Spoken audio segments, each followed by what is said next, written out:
ভারতের রাজধানী দিল্লির যন্তর মন্তরে তেলাপোকাদের আন্দোলন দমাতে অভিনব এক পন্থা অবলম্বন করেছে মোদী সরকার।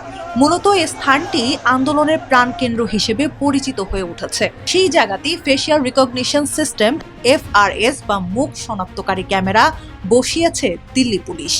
বিশেষ করে যন্তর মন্তরে গুরুত্বপূর্ণ প্রবেশ ও বের হওয়ার পথগুলোতে বসানো হয়েছে 4 ইউনিট FRS।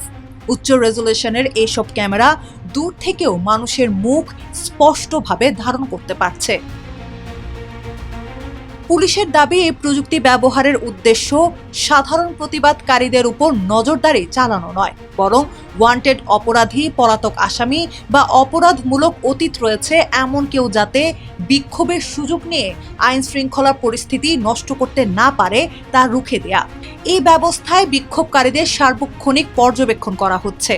এতে বিক্ষোভে কোনো অপরাধীর মুখ ক্যামেরায় ধরা পড়া মাত্রই সঙ্গে সঙ্গেই সেটি পুলিশের অপরাধীদের ডাটাবেস চেক করে সতর্ক বার্তা দিচ্ছে, যা অনুসরণ করে প্রয়োজনীয় আইনি ব্যবস্থা নিতে পারছে দিল্লি পুলিশ।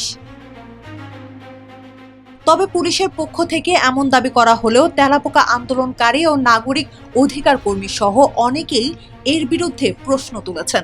তাদের দাবি, বিক্ষোভ দমনেই এই প্রযুক্তি ব্যবহার করছে মোদী সরকার। বিক্ষোভের সরাসরি ফেসিয়াল স্ক্যানিং এর বৈধতা নিয়েও প্রশ্ন তুলেছেন তারা। তাদের আশঙ্কা, এর মাধ্যমে মানুষের ব্যক্তিগত গোপনীয়তা ক্ষুণ্ণ হতে পারে এবং সাধারণ মানুষের উপর ব্যাপক নজরদারি চালানো হতে পারে। বিষয়টি নিয়ে দিল্লি হাইকোর্টে একটি জনস্বার্থ মামলাও হয়েছে।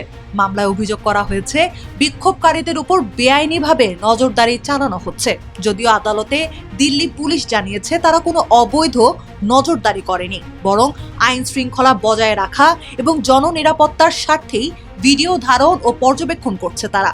এদিকে নাগরিক অধিকার সংগঠন সিটিজেন্স ফর জাস্টিস অ্যান্ড পিসের অভিযোগ, পুলিশ শান্তিপূর্ণ বিক্ষোভকারীদের মুখ তাৎক্ষণিকভাবে স্ক্যান করছে এবং তাদের বায়োমেট্রিক তথ্য সংগ্রহ করছে, যা ভবিষ্যতে দমন পীড়নে ব্যবহার করতে পারে মোদী সরকার।